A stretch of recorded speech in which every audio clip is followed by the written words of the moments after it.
नमस्कार, स्वागत आप सभी का। आपके साथ मैं हूं पुनीत मिश्रा। मध्य प्रदेश कांग्रेस में कमलनाथ के नेता प्रतिपक्ष के पद से इस्तीफा देने के बाद अब यही फॉर्मूला पार्टी में जिलों तक जाएगा। 2023 के विधानसभा चुनाव के पहले दमोह फॉर्मूले को अपना रही कांग्रेस असल में पार्टी के ऐसे तमाम जिला अध्यक्षों को पद मुक्त करने जा रही है जो विधानसभा चुनाव लड़ने की तैयारी किए बैठे हैं। और ऐसे जिलों में भी पार्टी नए जिला अध्यक्षों की नियुक्ति करेगी जहां अब तक विधायक जिले की कमान संभाले हुए थे। लेकिन कांग्रेस की तासीर से अगर समझा जाए तो इस फॉर्मूले पर चलना क्या पार्टी के लिए बड़ा जोखिम नहीं होगा? कांग्रेस में टिकट के लिए होने वाला घमासान क्या इस बार विधानसभा चुनाव के पहले ही नजर आने वाला है? कांग्रेस में क्या यह सही वक्त है बदलाव के लिए?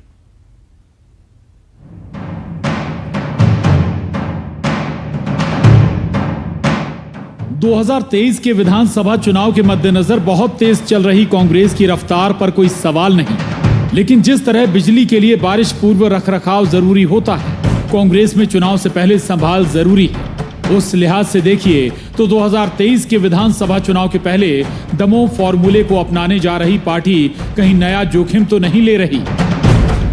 असल में कांग्रेस ने अभी से बीजेपी को टक्कर देने वाले चेहरों की तलाश तेज कर दी है और पार्टी के जो जिला अध्यक्ष चुनाव लड़ने की तैयारी में हैं, उन्हें पार्टी इस जिम्मेदारी से मुक्त कर रही है ताकि वो विधानसभा क्षेत्र पर फोकस कर सके। यही फॉर्मूला विधायकों के लिए भी है। उनसे भी जिलों की जवाबदारी लेकर उन्हें चुनाव के लिए फारिग किया जा रहा है। नहीं, ऐसा कोई पॉलिसी निर्णय तो नहीं होता है, परंतु यदि कोई जिलाध्यक्ष, जैसे कई जिलाध्यक्ष ये चाहते हैं कि वो चुनाव लड़े, अब उनको टिकट मिलना ना मिलना ये तो उस समय तय होगा, हाईकमान तय करेगी, अध्यक्ष तय करेंगे, परंतु वो अपने उस दायित्व से मुक्त होना चाहते हैं। तो ये स्वाभाविक है कि जो लोग चुनाव लड़ना चाहेंगे वो जिला अध्यक्ष पद पे न रहें, या जो चुनाव लड़ना चाहते हैं वो किसी भी महत्वपूर्ण जो संगठन के पद पे न रहे और चुनाव की तैयारी करें। तो यदि उनको टिकट मिलता है तो वो पूरी तैयारी के साथ चुनाव लड़ेंगे। 2023 के विधानसभा चुनाव में जिला अध्यक्षों को उतारने के कांग्रेस के फॉर्मूले पर बीजेपी का तंज कि पार्टी कोई प्रयोग करे, पार्टी की गुटबाजी में कांग्रेस की हार तय है। अब ये कांग्रेस का अंदरूनी मामला है कि वो जिलाध्यक्ष को लड़ाए या प्रदेश अध्यक्ष को लड़ाए। लड़ाई किसी को भी लड़ाई हारनी ही है, तो हारने के लिए जिसको लड़ाना वो लड़ाती रहे। प्रत्याशियों के माध्यम से चुनाव एक पक्ष होता है और खुद पार्टी की छवि भी जनता के बीच में कैसी है ये भी चुनाव परिणाम पर बहुत असर डालती है। तो ये केवल किसी को इस्तीफा दिला के चुनाव लड़ लेने से जीतोगे नहीं। असल में दमोह उपचुनाव के पहले कांग्रेस ने पार्टी के जिला अध्यक्ष अजय टंडन को जिले के जिम्मे से मुक्त करके ही अपना उम्मीदवार घोषित किया था और कांग्रेस का दांव ये कारगर भी रहा। अब कांग्रेस की निगाह जमीनी पकड़ रखने वाले ऐसे ही जिला अध्यक्षों पर है जो चुनाव में पार्टी के लिए जीत का रास्ता बना सकें। पर सवाल ये कि विधानसभा चुनाव के 1.5 साल पहले भावी उम्मीदवारों की तलाश पार्टी में अभी से दंगल की वजह न बन जाए। भोपाल में अनुराग श्रीवास्तव के साथ bureau report, news 18, Madhya Pradesh, Chhattisgarh.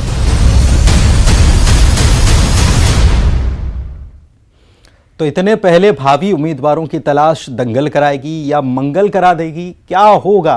इसी को चर्चा करने के लिए, इसी मुद्दे पर चर्चा करने के लिए हमारे साथ खास मेहमान जुड़ चुके हैं। आशीष अग्रवाल, आप प्रवक्ता हैं बीजेपी के। आशीष जी, स्वागत करता हूं मैं आपका। साथ ही में हमारे साथ जुड़े हैं मृणाल पंत, प्रवक्ता हैं कांग्रेस के। मृणाल जी, आपका भी स्वागत। और दिनेश गुप्ता, आप वरिष्ठ पत्रकार हैं। दिनेश सर, आपका भी बहुत बहुत स्वागत है। आशीष जी, सबसे पहले मैं आपके पास आता हूं। क्या आपके लिए चुनौतियां बढ़ने वाली हैं? क्योंकि दमोह का जो नतीजा था वो कांग्रेस के पक्ष में आया था। ये जो फॉर्मूला तैयार हो रहा है, बीजेपी को कितनी चुनौती मिलेगी? देखिए, एक तो सिर्फ दमोह से नहीं, अगर आपको सही में कांग्रेस की परफॉर्मेंस का संज्ञान लेना है तो मार्च 2020 के बाद जो भारतीय जनता पार्टी ने सरकार बनाई, उसके बाद जितने उपचुनाव हुए उनका आप एक एवरेज करें। 28 उपचुनाव हुए, उसमें से 2/3 सीटें हमने जीती।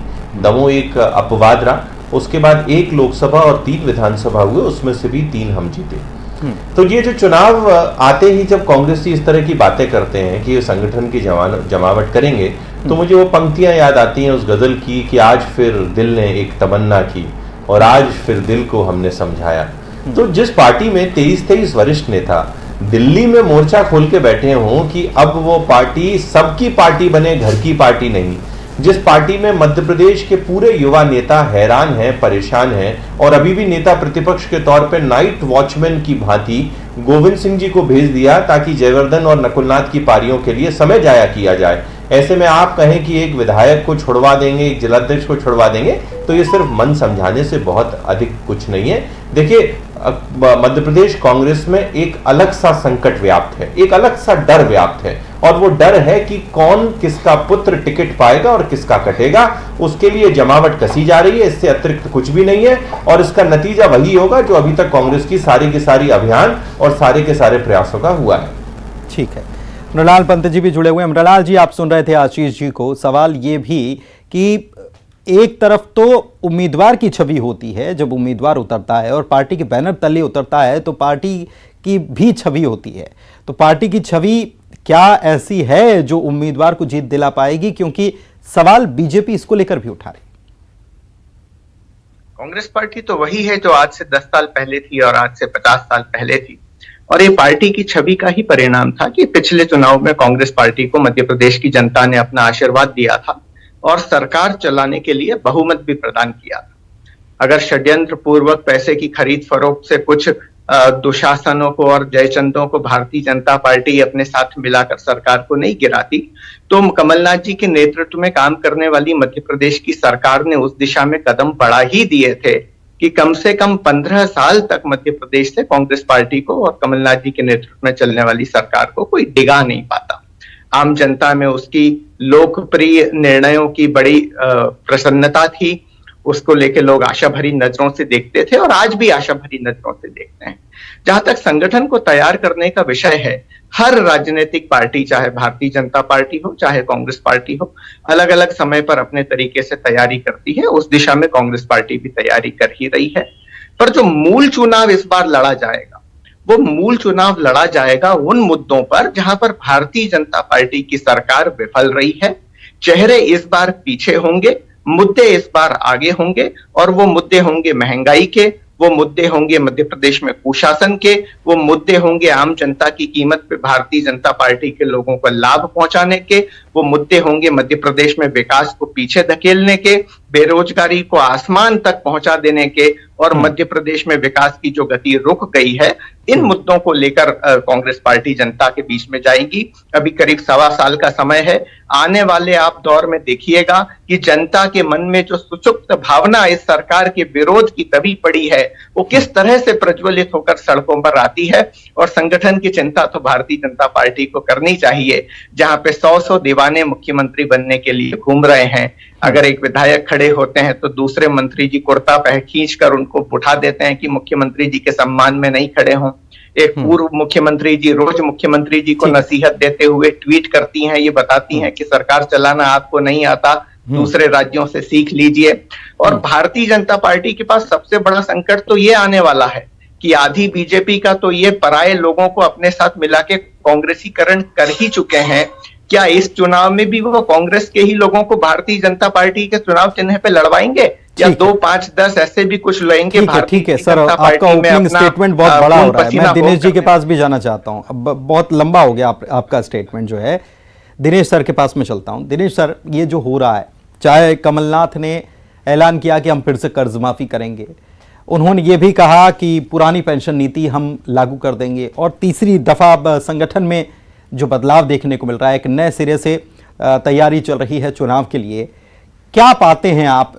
क्योंकि हर बार राजनीतिक दल कुछ न कुछ तो नया करने की कोशिश करते हैं ताकि उनको सक्सेस, सफलता हाथ लग पाए। कैसे देख रहे हैं पुनीत जी? किसी भी चुनाव में 2 बहुत महत्वपूर्ण चीज़ें होती हैं। एक तो मुद्दा, वो खासतौर पर विपक्ष के लिए कि वो जो है किस तरह से एंटी इनकम्बेंसी को अपने पक्ष में करता है। दूसरा है कि उसके उम्मीदवार और उसका संगठन। कांग्रेस के पास संगठन नहीं है, ये किसी से छुपा हुआ नहीं है, और कांग्रेस में कोई फार्मूला टिकट वितरण का चलता नहीं है। अंतिम समय तक आप ये देखिए कि फार्मूले टूटते हैं और नए बनते हैं। तो इसलिए किसी एक फार्मूले को आज से यदि वो लागू करना चाहेगी तो कांग्रेस में वो केवल एक चर्चा का विषय भर रह जाएगा, इससे ज्यादा उसमें आगे कुछ वो बढ़ेगा नहीं। क्योंकि एक दमोह का जो कारण है चुनाव की जीत को, उसको वो आइडियल नहीं मान सकते हैं कि उसके आधार पर हम पूरे मध्य प्रदेश में चुनाव जीत सकते हैं। वो वहाँ की परिस्थितियां थी। भारतीय जनता पार्टी जो वहाँ उनके मुकाबले में जो दल था उसकी अपनी वहाँ असंतोष वहाँ काफी, तो उसका फायदा मिला। लेकिन अभी जो सबसे महत्वपूर्ण जो चित्र कांग्रेस पार्टी में उभर रहा है वो ये उभर रहा है कि सारे नेता इस बात पर अब कहीं ना कहीं एक नजर आ रहे हैं कि अभी नहीं तो कभी नहीं। क्योंकि पिछली बार का जो कांग्रेस का अनुभव है वो 15 साल सत्ता में बाहर रहने का है और 2023 चूकने का मतलब ये होगा कि कांग्रेस पार्टी उत्तर प्रदेश की राह पर चल पड़ेगी। जितने चेहरे आज दिखाई दे रहे हैं तो शायद वो फिर प्रदेश की राजनीति में सक्रिय दिखाई ना दें। इसलिए अलग अलग तरह के मुद्दे कांग्रेस पार्टी में चर्चा में है कि कैसे चुनाव जीता जाए। उसमें से एक मुद्दा यह है कि कम से कम प्रतिस्पर्धा टिकट वितरण में रखा जाए। तो उसमें जिलाध्यक्ष आमतौर पर हर पार्टी में टिकट मांगता है, तो उसमें से यदि एक प्रतिस्पर्धी को आप कम करते हैं तो बहुत सारी समस्याएं राजनीतिक दल की कम हो जाती हैं। ठीक है, ठीक है, ठीक है। मृणाल जी, तैयारी तो है लेकिन सिर फुटबल भी तो बढ़ेगी। अगर ये होता है तो अभी से अगर उम्मीदवार आप तय करते हैं या नहीं करते हैं, बाद में अगर किसी को एक जिम्मेदारी से हटा दिया और आप कह दिया कि आप तैयारी कीजिए और उसके बाद सिर्फ फुटबल की स्थिति आई या टिकट किसी और को मिल गया, कैसे निपटाएंगे? और क्या अभी से दावेदार तैयार नहीं हो जाएंगे? इसे इस दृष्टि से देखा जाना चाहिए कि कांग्रेस पार्टी ने स्पष्ट कार्य विभाजन किया है, न सिर्फ जिला स्तर पर बल्कि प्रदेश स्तर पर। कमलनाथ जी ने एक बहुत ही ज़हीन, सुलझे हुए और समझदार नेता को, मजबूत नेता को नेता प्रतिपक्ष की जिम्मेदारी दी और उसके साथ ही ये संदेश नीचे तक भी किया है कि जो लोग संगठन का काम करवाना चाहते हैं, क्योंकि जिलाध्यक्ष एक इस तरह की महत्वपूर्ण जिम्मेदारी होती है कि उन्हें अपने जिले में अगर 4 विधानसभा सीटें हैं या 7 विधानसभा सीटें हैं तो खुद न लड़ते हुए उन सारी सीटों पर चुनाव लड़ने का बड़ा काम करना होता है। कई सारे लोगों का संयोजन करना होता है और जो मुख्य व्यक्ति आपकी पार्टी का चेहरा होता है, जिसके ऊपर संगठन की जिम्मेदारी होती है, जो निचले स्तर तक ब्लॉक के, मंडल के और कार्यकर्ताओं को व्यक्तिगत तौर पे जानता है, अगर रातों रात ये बड़ा मुश्किल होता है कि चुनाव लड़ने की स्थिति में उनकी जगह पे संगठन की वैसी ही क्षमता और जानकारी रखने वाले किसी और व्यक्ति को मौका लेकिन आप जब बार-बार संगठन शब्द का इस्तेमाल करते हैं, मृणाल जी, रोक रहा हूं इसमें, तो दिनेश जी ने भी तो कहा कि संगठन कांग्रेस में उतना मजबूत नहीं है, उतना मजबूत नहीं है जो सबसे बड़ी जरूरत है। कोई कमियां थी तो मंडल स्तर तक, सेक्टर स्तर तक, संगठन को नीचे तक ले जाकर हमने उसको पूरा किया है। ये बात जरूर है कि भारतीय जनता पार्टी के कई सारे अनुषंगिक संगठन और इनके अलावा जो दीगर आरएसएस से जुड़े हुए संगठन भी अपने चुनावी मोर्चे में शामिल हो जाते हैं, उतनी बड़ी संख्या में कई सारे संगठन हमारे पास नहीं है। लेकिन सीमित संगठन होना इसलिए फायदेमंद है कि जब आपके पास एक निश्चित संख्या में संगठन होते हैं तो ज्यादा योजनाबद्ध तरीके से आप काम कर पाते हैं। अन्यथा जब 25-30 संगठन आपके पास हो जाएं तो आपके भी कंट्रोल में नहीं रहते, जैसी स्थिति आरएसएस और भारतीय जनता पार्टी की मध्य प्रदेश में है। सेवा दल की स्थिति क्या है? कितना काम कर रहा है सेवा दल जमीन पर? हम किसी एक संगठन पर निर्भर नहीं है। सेवा दल अच्छा संगठन है। सेवा दल में पिछले 5 सालों में अगर देखा जाए तो जमीन पर काम करने वाला तो सेवा दल ही है आपका संगठन। सेवा दल की स्थिति क्या है? फिर मैं दिनेश जी के पास काम करता है और न सिर्फ हर संगठन बल्कि हमारे जो स्थानीय स्तर पे निर्वाचित प्रतिनिधि हैं, जो स्थानीय पंचायतों का, नगर निगम का चुनाव लड़ते हैं, वो भी एक पार्टी के पदाधिकारी की तरह ही आम जनता के बीच में हमारे लोग सक्रिय रहते हैं। दिनेश सर, आप सुन रहे हैं मृणाल जी को। सेवा दल की स्थिति के बारे में मैंने पूछा, आप भी जान रहे हैं स्थिति। क्या कांग्रेस सेवा दल को अगर मजबूत कहा तो ये जाता है कि आरएसएस का अनुषंगिक संगठन आरएसएस को, तो ऐसे ही सेवा दल भी है। लेकिन सेवा दल की स्थिति आपको लग रहा है कि चुनाव में कुछ लगेगी या कुछ काम करने वाली है? पुनीत जी, सेवा दल और आरएसएस को कभी तुलना नहीं की जा सकती, क्योंकि आरएसएस एक अलग तरह का संगठन है, वो मात्र संगठन है। और सेवा दल मात्र संगठन नहीं है, वो कांग्रेस का एक अनुषंगिक संगठन है, जिस तरह से युवक कांग्रेस है, एनएसयूआई है। तो इसलिए एक तो दोनों का कोई कंपेयर कभी भी नहीं किया जा सकता। लेकिन सेवा दल जैसा कोई संगठन यदि पहले एक्टिव रहा है तो इसका उदाहरण हमको 1993 के चुनाव परिणामों में देखने को मिला था, जब उस वक्त ठाकुर हरवंश सिंह जी हुआ करते थे, उन्होंने सेवा दल को बहुत मजबूती प्रदान की थी। उसके कारण कांग्रेस थोड़ा सा सक्रिय हुई थी। तो कहीं ना कहीं जब इस तरह के संगठन होते हैं जो लोगों को सक्रिय करते हैं, युवक कांग्रेस भी जो है काफी अहम रोल रहा है कांग्रेस पार्टी में, एनएसयूआई का भी रहा है, लेकिन वो जिस तरह से यूथ के बीच में उसको मोबिलाइज होना चाहिए, यूथ को जिस तरह से जोड़ना चाहिए, आज उस तरह की एक्टिविटीज नहीं दिख रही। नहीं, एक दौर ऐसा था कि युवक कांग्रेस और एनएसयूआई से निकले हुए नेता बहुत कम समय में सांसद विधायक बन जाते थे, एक बड़ी समर्थकों की भीड़ होती थी। आज उसी तरह की स्थिति हम भारतीय जनता युवा मोर्चा में भी देखते हैं कि कहीं ना कहीं जो सत्ताधारी दल होने का जो नुकसान होता है वो सभी जगह होता है, और कांग्रेस को ज्यादा हुआ। कहीं ना कहीं इसके बीच में जो कार्यकर्ताओं का जिस तरह से उन्होंने चुनाव किया, नेताओं का चुनाव किया, राहुल गांधी जी की जो नीति थी युवक कांग्रेस में किस तरह से लोगों को अध्यक्ष बनाया जाए, उससे शायद बहुत ज्यादा संगठन का नुकसान हुआ है। तो ये जो स्थितियां हैं, जब तक संगठन में कार्यकर्ता नहीं होगा तो संगठन कैसे होगा। ठीक है, आशीष जी के पास आता हूं। ज्यादा वक्त आशीष जी बचा नहीं है, चर्चा का समय भी आज थोड़ा कम है।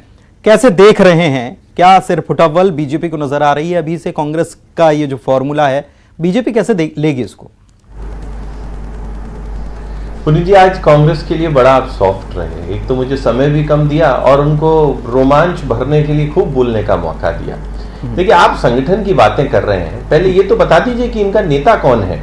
दिल्ली में 3.5 साल से अभी तक राष्ट्रीय अध्यक्ष का पद जबरदस्ती सोनिया गांधी जी भर रही हैं, और एक नेता के लिए पीछे पड़े हुए जो नेपाल में जाते हैं और अपनी गरिमा को तार तार कर देते हैं बाढ़ में। तो अगर ऐसे नेता के साथ कांग्रेस चलना चाहती है और 3.5 साल तक अपनी कुर्सी रोक के चलना चाहती है, और मध्य प्रदेश में कौन, वो 15 महीने की अलोकप्रिय नेता जिन्होंने वादा खिलाफी और भ्रष्टाचार की एक नए आयाम स्थापित कर दिए थे, ऐसे में आप संगठन को स्थापित करने की बात करते हैं, मुझे लगता है कि बहुत अतिशयोक्ति है। चलिए, कांग्रेस में नेता, लेकिन दिनेश जी ने एक बात बहुत जरूरी कही, और ये बात कांग्रेसी भी मान रहे हैं कि करो या मरो वाली स्थिति है।